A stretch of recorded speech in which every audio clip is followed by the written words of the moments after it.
All right, let's continue with our focus on this story this afternoon and get you the latest update with our reporter Sipha Kema, who joins us live now from the site of that building collapse.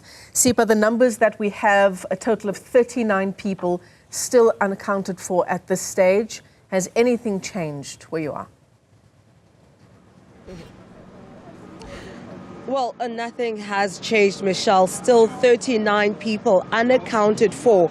But, you know, Michelle, the efforts done by the teams on the ground is just a marvel to watch at this moment. But the part where we've gotten to now, Michelle, is the complicated part where they have to put a lot of thought into how they're going to free those that are still trapped underneath that rubble. Now, it's not just a matter of actually, just look, taking them out, but now actually physically looking for them. We were informed by Mr. Anton Bradal from the Western Cape government that they've reached a point where now they have to physically look for those people inside. As you can see, the work has continued now. Now, there are also visuals coming in from the other side,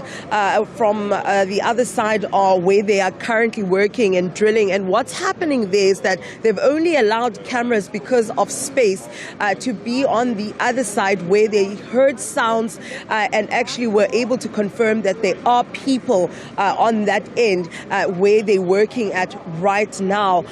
So what they're doing is they're going to try and open up a hole between those slabs and try and get in from the side to find their way inside, Michelle.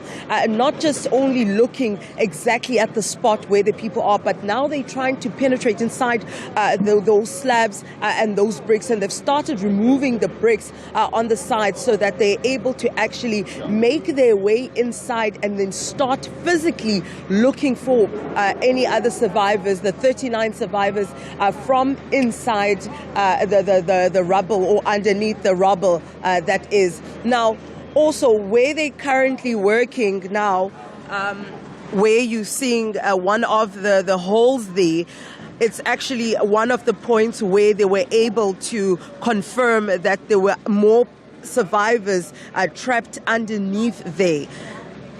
As you can see, they've also brought in a machinery that's working like a conveyance belt here, where they're able to, that's able to clear out the bricks, where they don't have to physically walk back down to actually remove the bricks. They lay them on the conveyance belt, and it's, and it moves the bricks right onto the back of that truck, Michelle.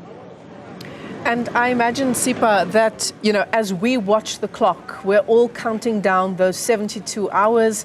At 2 o'clock this afternoon, there will be 24 hours left in what is the world standard for rescue operations of this nature. One can just imagine what the families of those 39 people who are still stuck underground are going through.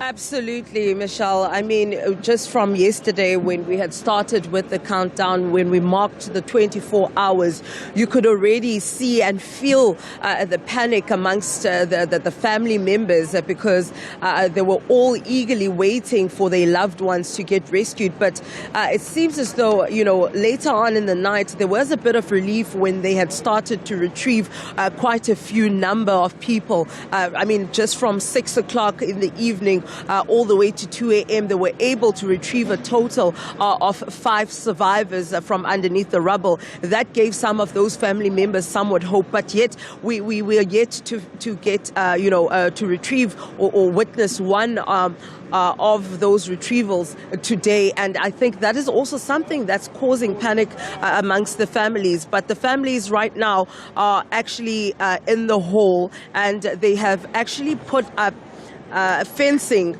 around the area where most people were actually watching and looking, Michelle, where they've actually cordoned off that area using fencing, and they've kept most of the public away. That also includes the families. So the families will be getting updates from the officials, and currently they're inside the community hall. Sipha Kema live to us there from the site of that building collapse in George. Certainly the big story we are tracking for you, and we'll continue to bring you analysis on that story, on just what rescue missions of this nature do entail.